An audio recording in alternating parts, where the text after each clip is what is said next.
भाऊ, निकाल यायला आता अवघे 4 तासांचा कालावधी उरलेला आहे। या सगळ्या कालावधी दरम्यान विरोधकांकडून सातत्याने आरोप होत आहे की निकाल जो आहे तो मॅनेज झालेला आहे, ठरलेला आहे, सत्याच्या बाजूने निकाल दिला तर आमच्या बाजूने निकाल लागेल, असे सगळे दावे प्रतिदावे सुरू आहेत। मला वाटतं निकाल यायच्या आधीच अशा पद्धतीने टिप्पणी करणं किंवा टीका करणं न्यायव्यवस्थेवर मला वाटतं हे अतिशय चुकीचं आहे। आणि मला असं वाटतं की संजय राऊतांचा हा स्वभाव झालेला आहे प्रत्येक ठिकाणी, म्हणजे ईडीच्या बाबतीत त्यांचं मत तेच आहे, न्यायालयाच्या बाबतीमध्ये तेच आहे, निवडणूक आयोगाच्या बाबतीमध्ये सुद्धा त्यांचं मत तेच आहे। आणि प्रत्येक वेळेला आमच्याकडून निकाल द्या म्हणजे मग न्यायव्यवस्था बरोबर आहे, मग प्रामाणिकपणे काम करत आहे, नाही तर मग तुम्ही आमच्या विरोधात काम करतात, अशी सारखी त्यांची भावना झालेली आहे। त्यामुळे त्यांच्या बोलण्याला कोणी महत्त्व देत नाही। आज खरं म्हणजे कोणी सांगेल, म्हणजे माझं मी वैयक्तिक मत सांगतो, अरे एकीकडे तुमचे 55 पैकी तुमच्याकडे 25 आमदार एकीकडे गेले, तुमच्याकडे 10 राहिलेले नाही, तुमच्याकडे आता चिन्ह राहिलेलं नाही, तुमच्याकडे तुमच्या पक्षाचं नाव राहिलेलं नाही, तरी पण तुम्हाला आवश्यक आहे आमचाच पक्ष आणि आमच्याच बाजूने निर्णय द्या। मला असं वाटतं असं म्हणून चालणार नाही। न्यायव्यवस्थेवर विश्वास ठेवला पाहिजे, हे राज्य कायद्याने चालतं आणि म्हणून संजय राऊत काय म्हणतायत काय नाही याला आम्ही कुठे महत्त्व देत नाही। उद्धव ठाकरे पण काल असं म्हणलेत भाऊ की न्यायमूर्तीच जर आरोपींना भेटत असतील, म्हणजे नागरिकांनी काल जी मुख्यमंत्र्यांची भेट घेतली, तर मग न्याय कसा मिळणार असं त्यांनी प्रश्न उपस्थित नाही। कसं आहे, ते विधानसभेचे अध्यक्ष आहेत, दैनंदिन कामासाठी त्यांना बोलावं लागतं, सरकारशी भेटावं लागतं, पण मला वाटतं त्या गोष्टीचा आणि या न्यायप्रणालीचा कुठेही अर्थार्थी संबंध नाही आहे। परंतु आता समोर सगळं त्यांना अंधार दिसतोय आणि त्यामुळे मग असं कुठेतरी टिप्पणी करायच्या, स्वतःच आपलं ग्राउंड बनवून घ्यायचं, स्वतःच आपली मानसिकता त्याची झालेली आहे, कारण त्यांच्याकडे काही शिल्लकच राहिलेलं नाही। कुठल्या बाजूने त्यांच्याकडे न्याय म्हणजे त्यांच्याकडून त्यांना न्याय त्यांच्याकडून मिळेल असं त्यांना वाटत नाही, त्यांना खात्री नाही आहे। आणि म्हणून अशा पद्धतीने ते आता ग्राउंड तयार करतायत, काल का भेटले, परवा का भेटले, बोलून काय तिथे भेटून काय बोललेत, काय शिजलं, अशा प्रकारचे काहीतरी ते खोडसाळपणाचे वक्तव्य करतायत। दीपक केसरकर यांनी आज सकाळी राज ठाकरे यांची भेट घेतली, दीपक केसरकरांनी राज ठाकरे यांची भेट घेतली, काही वेगळे राजकीय गणित राज्यात होऊ घालतायत का?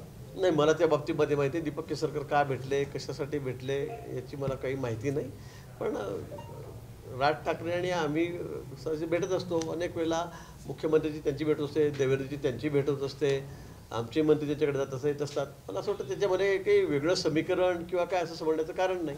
निकाल येण्याच्या अगोदर निकाल येतोय आणि त्यानंतर लगेचच पंतप्रधानांचा दौरा लागलेला आहे, त्यामुळे संजय राऊत असं म्हणताय की पंतप्रधानांना निकाल माहीत आहे किंवा हा सगळा निकाल मॅच फिक्सिंग झालेली आहे आणि म्हणून निकाल सांगण्यात आला आहे। मला आता एक सांगा, किती बालिश विधान आहे राऊतांचं, पण इथे काय जल्लोष करण्यासाठी मोदीजी या ठिकाणी आहेत का निकाल लागल्यावर? म्हणजे साधी गोष्ट आहे, 12 जानेवारी स्वामी विवेकानंदांची जयंती आहे, राष्ट्रीय युवा महोत्सव त्या दिवशी आहे, राष्ट्रीय युवा दिन म्हणून आपण तरी साजरा करतो। आणि आपण बघा, पंतप्रधान नरेंद्र मोदीजी दर 12 जानेवारीला या कार्यक्रमामध्ये सहभागी असतात। हा कार्यक्रम देशामध्ये वेगवेगळ्या ठिकाणी वेगळ्या राज्यामध्ये होत असतो आणि म्हणून ते याही वर्षी 12 जानेवारीला नाशिकला येत आहेत। आपण तो आग्राने नाशिकला कार्यक्रम मागवून घेतलेला आहे, पुणे मुंबई नागपूर होण्यापेक्षा। आणि हा योगायोग आता कसं आहे की तुमचा निकाल आज आहे 10 तारखेला आणि 12 तारखेला ते येत आहेत, मग काय सेलिब्रेशन करायला येत आहेत का? तुम्ही स्वतःला एवढं मोठं का समजून घेतात, मला कळत नाही आहे। इथे आमचं सरकार अतिशय स्थिर आहे, या ठिकाणी आमचे 210च्या वर आमदार आमच्या बाजूला आहेत आणि तुम्ही कशाला विनाकारण काहीतरी मग मोदींचा संबंध या दौऱ्याशी लावायचा, या त्यांचा दौऱ्याचा संबंध या प्रकरणाशी लावायचा? मला वाटतं अतिशय बालिश स्टेटमेंट कोण असेल, राऊत असतील किंवा उद्धवजी असतील, त्यांचं या ठिकाणी आहे। भाऊ, काल आपण पाहणी केली, राम मंदिरामध्ये गेला होता, मोदी इकडे पण जाणार आहेत का? राम मंदिर रामघाटावर पण जाणार आहेत का? हो, काळाराम मंदिराला सुद्धा माननीय मोदीजी भेट देणार आहे, घाटावर सुद्धा त्या ठिकाणी जाऊन जलपूजन त्या ठिकाणी करणार आहेत। दोन्ही ठिकाणी मोदीजी त्या ठिकाणी जाणार आहे, कारण नाशिक आणि राम याचं एक वेगळं नातं आहे। ही प्रभू रामचंद्राच्या पदस्पर्शाने पुनीत झालेली भूमी आहे। काळाराम मंदिराचं एक ऐतिहासिक वेगळं महत्त्व आहे आणि त्यामुळे वरतून दिल्लीहून कार्यक्रमाला की मंदिरात आम्ही त्या ठिकाणी जाऊ, तशी ट्रस्टींनी विनंती केलेली होती, आम्ही विनंती केलेली होती, पण त्याला मान्यता मिळालेली आहे आणि दोन्ही ठिकाणी मोदीजी त्या ठिकाणी जातील, नंतर रोड शो त्यांचा होईल आणि नंतर जाहीर सभा होईल। भाऊ, कुंभमेळा अगदी 1-2 वर्षावर आहेत, आपल्याकडे ती जबाबदारी पण आहे। कुंभमेळ्याच्या पार्श्वभूमीवर नाशिक म्हणा किंवा त्र्यंबकेश्वर काही कॉरिडॉर करावा अशी काही आपल्याकडनं विनंती केली जाणार आहे? निश्चित, आता तुम्ही बघितलं असेल देशभर जे अतिशय प्रसिद्ध अशी धार्मिक स्थळं आहेत त्यांचा कायापालट होत चाललेला आहे। देशात कुठे जाऊन बघा तुम्ही, म्हणजे आपला विश्वास बसणार नाही। म्हणजे अनेक ठिकाणी आपण बघा, म्हणजे आता अयोध्येचं चित्र सुलटलेलं आहे. तुम्ही काशीला जा, बनारसला, कुठेही जा तुम्ही, सगळ्या ठिकाणी आता चित्र बदलत चाललेलं आहे. आणि त्या धर्तीवर त्र्यंबकेश्वर सुद्धा, कारण या ठिकाणी कुंभमेळा होतो, या ठिकाणी त्र्यंबकेश्वरचं एक आगळं वेगळं महत्त्व या ठिकाणी देशामध्ये आहे. देशभरातून, देशाबाहेरून लोक त्या ठिकाणी पूजेसाठी येत असतात. आणि म्हणून मला असं वाटतं की त्या संदर्भामध्ये केंद्र सरकारने दखल घेतलेली आहे. मी त्या खात्याशी संबंधित आहे. पर्यटन आणि ग्रामविकास तीर्थक्षेत्र हे माझ्याकडेच त्या ठिकाणी आहे. आणि एक चांगला कॉरिडॉर त्या ठिकाणी व्हावा, एक ऐतिहासिक महत्त्व त्याचं आहे, पण त्याला अधिक ते प्राप्त व्हावं आणि पर्यटक अधिक जास्तीत जास्त, भाविक अधिक जास्तीत जास्त त्या ठिकाणी यावेत, यासाठी आमचा प्रयत्न आहे. मला वाटतं लवकरच आपल्याला ती गोड बातमीसुद्धा कळेल. भाऊ, बार्टी सारथीच्या ज्या फेलोशिपची परीक्षा होती 3 ठिकाणी पेपर फुटलेले आहेत, छत्रपती संभाजीनगर, पुणे आणि नागपूरमध्ये. विद्यार्थ्यांचं आंदोलन सुरू आहे. हा सगळी परीक्षा जी आहे ती सर्वांना फेलोशिप आज सकाळी. ते खरं म्हणजे या प्रश्नपत्रिका फुटीच्या बाबतीमध्ये आम्ही अतिशय गंभीर आहोत. आता माझ्या खात्यात सुद्धा जवळपास 14-15 लाख विद्यार्थी परीक्षेला बसलेले होते. त्यांच्याही परीक्षा सुरू आहेत. पण कुठे ना कुठे म्हणजे इतका खोडसाळपणा चाललेला आहे. मोबाईलमुळे सुद्धा इतके प्रॉब्लेम होत आहेत. प्रश्नपत्रिका गेल्याबरोबर लगेच त्या ठिकाणी क्लिक केली की ती एका सेकंदात बाहेर जाते. अनेक ठिकाणी तोही प्रॉब्लेम झालेला आहे. आणि टेक्निक जेवढं आपण पुढे जातो आहोत त्याचे दुष्परिणाम आपल्याला बघायला मिळत आहेत. आणि म्हणून तलाट्याची परीक्षा असेल किंवा इतर परीक्षा असतील, या बाबतीमध्ये खरं आहे की या टेक्निकच्या माध्यमातून प्रश्नपत्रिका लगेच बाहेर जातात. लगेच 10 मिनिटांमध्ये उत्तरपत्रिका त्या ठिकाणून आत येत आहेत. हे काही ठिकाणी होत आहे. त्या बाबतीमध्ये अधिकाधिक काळजी करणं. म्हणजे आता आम्ही या सगळ्या परीक्षा घ्यायला मोठ्या मोठ्या एजन्सीकडे दिलेल्या आहेत. हे काही डिपार्टमेंट परीक्षा घेत नाही. आम्ही टाटासारख्या कंपनीला त्या दिलेल्या आहेत. पण तरीसुद्धा हा खोडसाळपणा या ठिकाणी चाललेला आहे. आणि विद्यार्थ्यांचे खरं त्याच्यामध्ये फार हालच मी म्हणेल ते या ठिकाणी चालले आहेत. बिचारे अभ्यास करतात प्रामाणिकपणे. काही विद्यार्थी, बहुतांश विद्यार्थी प्रामाणिकपणे अभ्यास करतात, रात्रंदिवस खपतायत त्याच्यामध्ये आणि परीक्षा देत आहेत. पण काही विद्यार्थी त्यांच्या या सगळ्या खोडसाळपणामुळे मग कुठेतरी दुसऱ्याच परीक्षेला बसायचं, कुठेतरी प्रश्नपत्रिका बाहेर उत्तरपत्रिका लगेच मागवायची, असे प्रकार त्या ठिकाणी होत आहेत. हे अतिशय गंभीर आहे. या बाबतीमध्ये सरकारने अतिशय गंभीर्याने लक्ष त्या ठिकाणी घातलेलं आहे. भाऊ, ट्रान्सपोर्ट चालक संघटनेचे काही पदाधिकारी काही वेळापूर्वी आपल्याला भेटले. त्यांच्या मागण्या अतिशय तीव्र आहेत. त्यामुळे पुन्हा एकदा त्यांनी आंदोलन पुकारलेलं आहे. नाही, ट्रान्सपोर्ट चालक जे आहेत त्यांचं काही म्हणणं नाही. पण कोणीतरी रस्त्यावर उभं राहतं आहे, ज्या संघटना नाही अधिकृत ते उभे राहत आहेत, गाड्या अडवत आहेत आणि म्हणून पोलीस त्याच्यावर आता कारवाई करतायत. केंद्र सरकारने या बाबतीमध्ये लक्ष घालण्याचं आश्वासन दिलेलं आहे. ज्या अधिकृत संघटना आहेत त्यांचं समाधान या बाबतीमध्ये झालेलं आहे. त्यांनी तो बंद मागे घेतलेला आहे. पण आता कोणी रस्त्यावर 10-20 जण जमले की खडी करतो गाडी, आडी करतो गाडी, असं या प्रकारे चाललेलं आहे. मला वाटतं तसं कोणीही करू नये, कायदा कोणी हातात घेऊ नये. केंद्र सरकार त्यांच्या विनंतीच्या नुसार त्या ठिकाणी काय मार्ग काढता येईल त्याचा प्रयत्न करत आहे. टँकर चालकांनी संप पुकारला आहे. पानेवाडीच्या डेपोमधून एकही टँकर बाहेर पडलेला नाही आहे. संध्याकाळनंतर नाशिक सह उत्तर महाराष्ट्रात अनेक ठिकाणी पेट्रोल डिझेलचा तुटवडा निर्माण होण्याची शक्यता. मला वाटतं ती वेळ त्या ठिकाणी येणार नाही. त्यातून निश्चित मार्ग निघेल आणि पूर्वत त्या गाड्या सुरू होतील. त्या संदर्भामध्ये सगळे अधिकारी, केंद्रीय अधिकारी सुद्धा त्यांच्याशी संपर्क करतायत. आम्ही सुद्धा त्यांच्या संपर्कामध्ये त्या ठिकाणी महाराष्ट्र शासन, प्रशासन त्यांच्या संपर्कामध्ये आहोत.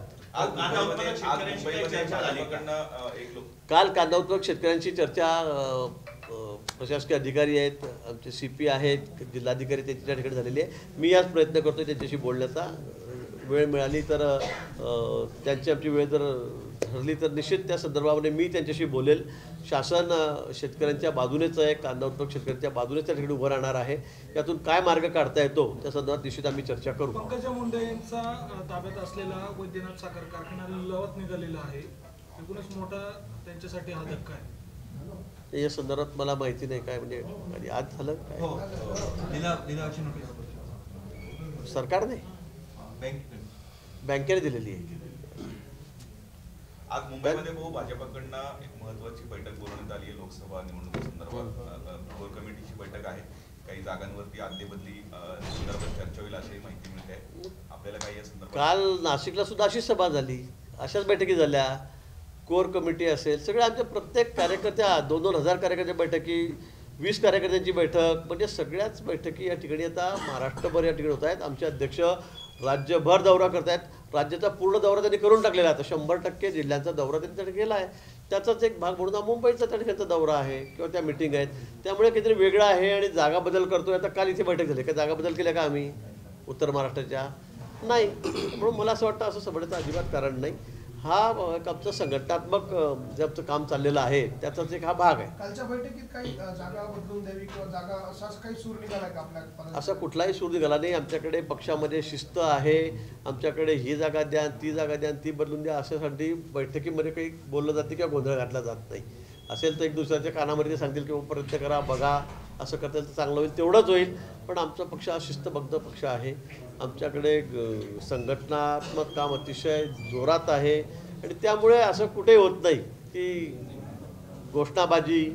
हे सगळं काँग्रेस कल्चर आहे, राष्ट्रवादी कल्चर आहे, सगळं तिकडचं कल्चर आहे. लोकसभेच्या 48 जागा आहेत आणि आपण 45+ नारा देत आहेत. 48 नारा का देत नाही असा प्रश्न उपस्थित केला जातो. मी तर 48 सांगितलेले आहेत. मी कधी म्हटलं, मी आउट ऑफ बॉक्स सांगितलेलं नाही. मी तुम्ही माझं स्टेटमेंट ऐकलं नाही का? मी म्हटलं 48च घेऊ. एकही जागा विरोधकांना यावेळेला मिळणार नाही. कारण लोकांची मानसिकता झालेली आहे. लोकांना फक्त आता मोदीजीच पाहिजेत. त्यांना किती म्हणू द्या, त्यांना काही बोलू द्या, त्यांना काही स्टेटमेंट करू द्या. आणि मी त्यातल्या तर सांगितलं म्हणजे शिवसेनेला तर एकही जागा मिळणार नाही. मी आता परत वारंवार सांगतो तुम्हाला. आणि खरंच सांगतो, वेळ येऊ द्या, तुम्हाला आश्चर्य वाटेल असा आश्चर्यकारक निकाल या ठिकाणी लागेल. आउट ऑफ लोकांच्या मनामध्ये फक्त आता मोदीजी आहेत. देशाला पुढे द्यायचं आहे, त्यांना महासत्ता करायचं आहे, सुपर पॉवर करायचं आहे, विश्वगुरू करायचं आहे. तर त्यासाठी फक्त एकच पर्याय आहे, मोदीजी. त्याशिवाय दुसरा पर्याय नाही. कोण नाही दुसरं पर्याय? राहुल गांधी पंतप्रधान होऊ शकतात, देशाला महासत्ता करू शकतात का? कोणीच नाही आहे. आणि त्यांचं नाव घेतल्यावर त्यांच्याबरोबरची सगळी ती इंडिपेंडंट आघाडी राहणार आहे का? तर नाहीच. आणि म्हणून मला असं वाटतं की आता देशामध्ये फक्त एकच नाव चालतं आहे, एकच गॅरंटी चालते आणि ती म्हणजे मोदीजींची. आणि लोकांची मानसिकता झालेली आहे. आपण येणाऱ्या निवडणुकीमध्ये बघा, निकाल आपल्याला आश्चर्यकारक लागलेला दिसेल. तुमच्या या दाव्यामुळे ईव्हीएम वर शंका घेतली जाते. आता मग काय करणार त्याला? आता लोकांचा विश्वास मोदीजींवर आहे. आता जर लोकांनी मतदान दिलं तर आता ईव्हीएम खराब आहे. आता काय बोलावं या गोष्टी? म्हणजे मला तर काही समजतच नाही.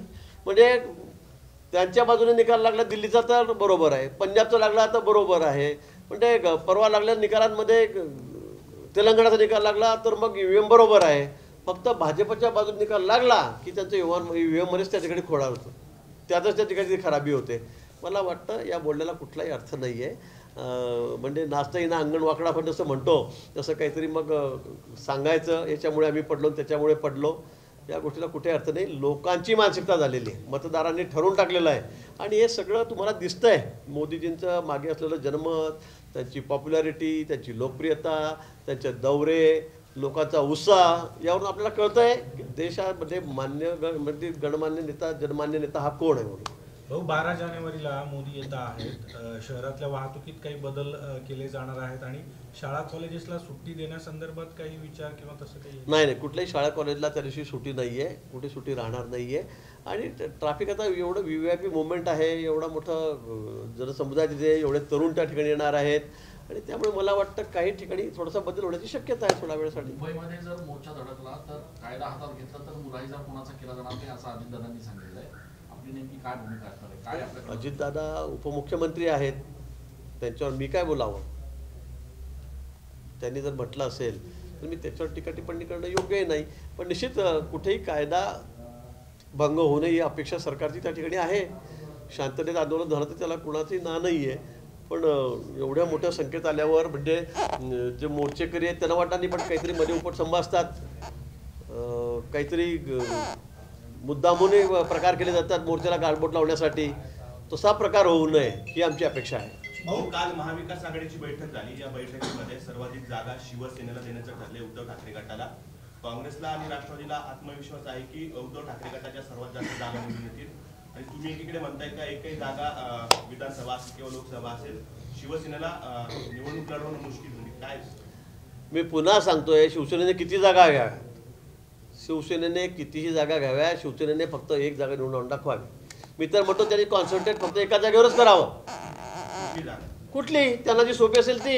मी कशाला सांगू त्यांना कुठली? मी कशाला सांगू जळगावच्या जागेवर या म्हणून तुम्ही, जामनेरच्या जागेवर या म्हणून तुम्ही? मोदी साहेबांची सभा होती, हां, शिंदेची सेना असो किंवा आपला संपूर्ण भाजप पक्ष असो, मात्र अजितदादांचा राष्ट्रवादी गट किंवा छगन भुजबळ याकडे कुठेही लक्ष देताना दिसत नाहीये. आहे ना, लक्ष आहे ना. आता आम्ही त्याच्याशी बोलत होतो. एकदाही मिटिंगला छगन भुजबळांनी हजर लावली नाहीये. अच्छा, नाही, भुजबळ साहेबांना आता सध्या कामं आहेत, ओबीसीच्या संघटनेमध्ये ते अडकलेले आहेत, त्यांचे दौरे चाललेले आहेत, त्यामुळे बहुतेक ते आले नसतील. पण माझा त्यांचा फोनवर संपर्क आहे त्यांच्या टीमचा आमचा संपर्क आहे आणि ते सुद्धा याच्यामध्ये सहभागी आहेत. अजितदादा स्वतः या ठिकाणी येणार आहेत. काल माझं त्यांचं बोलणं झालं.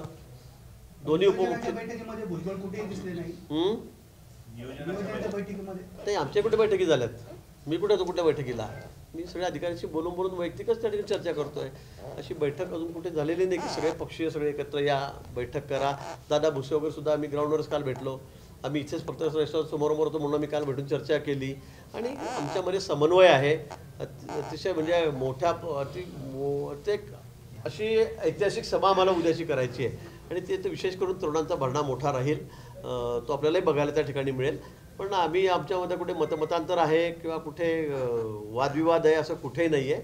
सगळे जण मिळून, तिन्ही पक्ष मिळून आम्ही आणि आमचे दुसरे जे मित्रपक्ष आहेत, आठवले गट आहे, ते सगळे ते आम्ही सगळे मिळूनच ही सभा आता यशस्वी करणार आहोत. आरक्षणाच्या मुद्द्यावरती भाऊ, आपण मागे बोलले होते की मोर्चा काढण्याची वेळ म्हणून पाटलांवरती नाही येणार.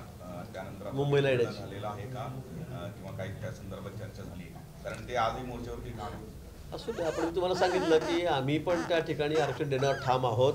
आम्हाला टिकणारं आरक्षण द्यायचं आहे, कायमस्वरूपी टिकणारं आरक्षण द्यायचं आहे. त्यासाठी आमची तयारी चाललेली आहे. मी आपल्याला असं म्हटलं होतं की जरांगे पाटलांना मुंबईला येण्याची गरज पडणार नाही. ते मुंबईपर्यंत त्यांना यावंच लागणार नाही. तोपर्यंत निश्चित सकारात्मक त्यांना अपेक्षित असा आहे तसा निर्णय त्या ठिकाणी होईल.